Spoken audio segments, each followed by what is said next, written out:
Yo guys, it's Slyroh. You already know that today I'm bringing you guys my team analysis video for Week 8 of the Pokemon Premier League Division 1 Season 4. And this week we are taking on a good friend of ours, OnesieBanette, otherwise known as Alex, and his Birmingham Spritzee. So, we have played Alex 4 times in the league format, and we have played him once in each of the previous seasons of the PPL, and once we met up in the Battle Union, and we have never lost to him.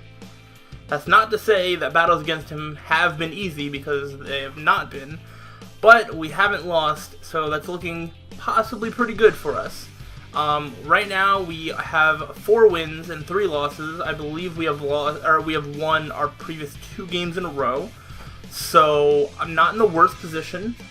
Because off the top of my head, I can't bring up the league table because it hasn't been updated recently, but I'm pretty sure the bottom 3, nobody has more than 2 wins, so we're at least 2 wins ahead already with 4 games left to play. So I have a pretty good chance of not being relegated, and that's, at the end of the day, that's the main goal of PPL Division 1, is to not get relegated. So I'm kind of riding out the rest of the season and, you know, just having fun doing my thing. But I don't want to let Alex win. However, he has been on a little bit of a winning streak. I believe he has won his previous 2 games in a row. And he's made some transfers throughout the season to help him out, because he didn't start off super hot, but he has definitely been picking up some steam. So, let's go ahead and talk about Alex's team. He has Mega Sceptile, Volcanion, Bronzong, Thundurus T, Sandslash, Hariyama, Crobat, Scyther, Gramble, Gigalith, and Lickitung. So, this is a pretty interesting team. He has some very scary threats offensively in the forms of things like Mega Sceptile, Volcanion, Thundurus T, Hariyama, Scyther. He has some kind of annoying options like defensively, things like Bronzong, which I have experience using and know that it can be very good, as well as Gramble is pretty good, Gigalith, and Lickitung is surprisingly bulky when it has that Eviolite, and you cannot underestimate a bulky Crobat. So basically, long story short, his entire team is a threat.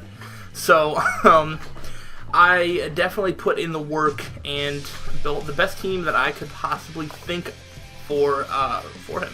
So let's go ahead and go over my team and why I brought each thing I did. So we're going to start off with my offense, and I'm going to start out with Scarf Victini, V-Create, Bolt Strike, Secret Power, and U-Turn, Max Attack Adamant. 196 speed is enough speed to outspeed a max speed Mega Sceptile, and the rest in HP. So, because I don't, I'm trying to think, I think he has kind of weird speed tiers if I remember. I could go max speed, but it's probably not worth it. So, like, if he goes max speed, Scarf, Thundurus T, he'll outspeed. Same thing with, like, Scyther, but anything slower, like, the thing that's slower than Victini, the next, like, closest thing is Volcanion at base, like, 70. So, like, I'd still outspeed that. So I don't need to, like, outspeed Scarfer. So I just outsped the fastest mon on Alex's team, and see how that goes. He doesn't have a lot of V-Create switch-ins, and the things that do switch into V-Create don't switch into Bolt Strike. That actually only being Volcanion, because nothing else really likes V-Create. I went Scarfed mostly because of the Mega Sceptile and the Crobat. I can do good damage to both of those things. And outside of V-Create, Bolt Strike, and U-Turn, I literally did not need a 4th move. I was looking all through Victini's moveset, and I was just like, I do not see any move that I can possibly see being useful. So I threw on Secret Power, which on Wi-Fi has a 30% paralysis chance. I'm not going to say that I'm going to go for it, but if it's like a last-ditch effort and I need to try and paralyze something, you know, nothing's off the table. So if I can find the tiniest bit of use for it, then I'm going to throw it on the moveset, because Victini, from my experience, if you're bringing a physical Victini, you need V-Create and a coverage move for anything that resists V-Create, and then that's it. And then U-Turn, like, finding 4 moves for Victini is very, very hard. But those are the 4 that I decided to go with. This is more trolly than, like, Secret Power is more trolly than anything. but I don't plan on going for it. I don't know, it's just kind of there. And what has become a trend of my team recently is one Scarfer is not enough for me, and that is the case again this week, as I'm bringing Scarf Rotom. Again, I'm going to hit the same speed, enough speed to outspeed the max speed Mega Sceptile. So that's 164 Timid, 252 in special attack with the rest thrown in HP. Volt Switch, Will-O-Wisp, Shadow Ball, and Hintar Ice is coverage to hit pretty much everything. Unless it would be like an Assault Vest, Guts, Hariyama, then I don't really do anything to that. But besides that, it's good. Nothing on his team really wants to get Will-O-Wisp. The things that can take Will-O-Wisp, aka Volcanion, don't really want to get Volt Switched on. The things I can switch into Volt Switch, aka Mega Sceptile and Thunder Sea, and Sand Slash, don't really want to get Hintar Iced. So it's pretty good coverage for everything. Will-O-Wisp is good if he brings a lot of physical attackers, which he does have a good amount of physical attackers on his team.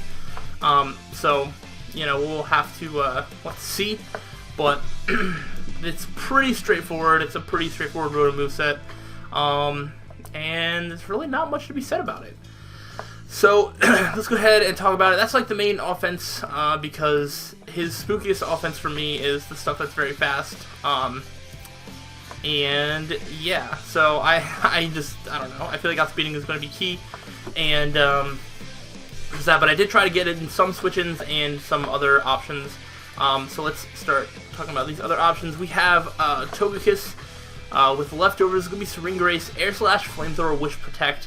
Wish Protect, I think, is going to be very important this week to keep Victini and Rotom healthy if need be, as well as to help out with Mega Steelix and Dredagon, and we'll get to why. Air Slash, Flamethrower are the two attacks. Flamethrower for the Bronzong, and Air Slash, I'm pretty sure, hits everything else. The 100 speed, except for Gigalith, I guess, but I guess Flamethrower does enough. The 100 speed is to outspeed a max speed Hariyama, and then I made basically max HP with the rest thrown in special attack Modest. This is also a pretty good switch into Mega Sceptile. Mega Sceptile doesn't get a lot of coverage moves. If it's just like a straight special one, it's not going to do anything to Togekiss. Even if it's not especially defensive. When making the set, I didn't 100% account for Iron Tail, but I did calc it. I think Iron Tail does, it depends. If he's just like specially invested with like Iron Tail as a coverage move, it's still like a roll to 2 KO, which means he has to hit 2 Iron Tails. Or if he's like attack invested, then I would be able to have other switch-ins, because I have more physical defense on my team in general than special defense, but he still wouldn't be able to just take me out one hit, so I should be okay. Plus I do have Protect, so I forget the roll on Iron Tail, but if it does do about like half when I switch in or something, I can just go for Protect to make sure that it's not a roll, then I can Wish, Protect, get some health, and do it that way, then maybe get some Air Slash damage, or I can switch out, you know. We'll have to see how it goes in the battle, but Togekiss is kind of my only answer for Mega Sceptile, because I just don't have a lot of switch-ins to it, so that's fun. Next Mon is going to be the Mega Steelix. This is going to be physically defensive, pretty similar set that I always bring Mega Steelix as when it shows up. Stealth Rock, Heavy Slam, Crunch, Dragon Tail, usually it's Earthquake. This time it's Crunch because of Bronzong. I don't have a lot of, well, I say I don't have a lot of coverage for Bronzong. That's kind of a lie, actually. But Crunch, yeah, that's actually just for Bronzong. I didn't really need Earthquake, though. I guess I could have used it for Volcanion. I don't know, Earthquake wouldn't be the worst, but Heavy Slam is kind of the main thing for that, as well as Dragon Tail. Rocks are going to be really important. He's got a lot of stuff weak to Rocks. Volcanion, Thunder's Tea, Crobat, Scyther is 4 times weak to Rocks, and that's it. He also doesn't have JK, he has a Sand Slash, so that's his Rapid Spinner. I don't know how often he brings Sand Slash, but I definitely could see it showing up to this match, because I don't have great switch-ins to it. And if he thinks he can try and take advantage of my Sand with Tyranitar, which, I mean, as you can see, I'm not bringing, you know, he could potentially think about that. So, yeah, I forget what I was talking about that and why. Oh yeah, Stealth Rocks. But if he doesn't bring Sandslash, then he only has defog options. So if he defogs, then I don't need to worry about hazards on my side of the field, which is great because I don't have a Rapid Spinner or a defogger this week. So let's go ahead and talk about, and this is physically defensive because Gigalith and Crobat, if it's physical, Scyther. This is Scyther. This is all for Scyther. Scyther cannot touch Mega Steelix. Bronzong can't really do much, so that. Lickitung can't really do anything. Yeah, all those reasons. That's why it's physically defensive. Also physically defensive is Reuniclus, Cobra Barrier, Regenerator, Psychic, Shadow Ball, Recover, Knockoff. Like I said, physically defensive Regenerator. So, I wanted to go with Psyshock, but I ended up going with Psychic, and I actually don't remember why.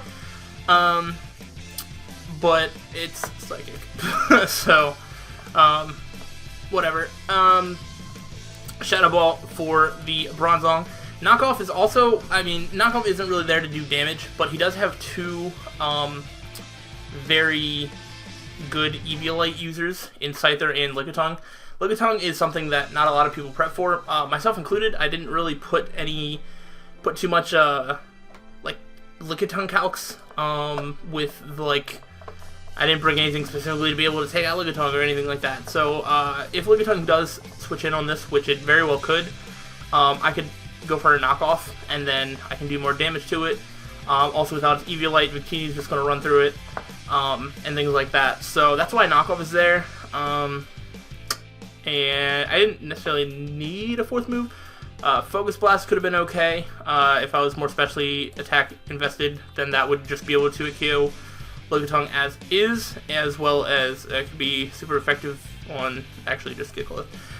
So yeah, I didn't really need another move. Energy Ball could have been okay, but I like Knockoff. It could also provide unexpected uses that I don't know about, knocking off a Scarf or a Specs or something that is going to be annoying. So we'll see. Yeah, there's that. Last Mon is going to be Druddigon, Specially Defensive Assault Vest, Sheer Force, Rock Slide, Dragon Claw, Crunch, Gunk Shot. So I went through this team and I was like, I don't have a switch into Thundurus Therian. And I was looking all through my team, trying every possible way, and this is actually kind of why Togekiss is being brought Wish Protect, because Druddigon is the closest thing to a switch in to Thundurus D. As well as Volcanion, kinda, but Steam Eruption Burns, no bueno. So there's that, but with Special Defensive Assault Vest, I think I take about 30%, 35%.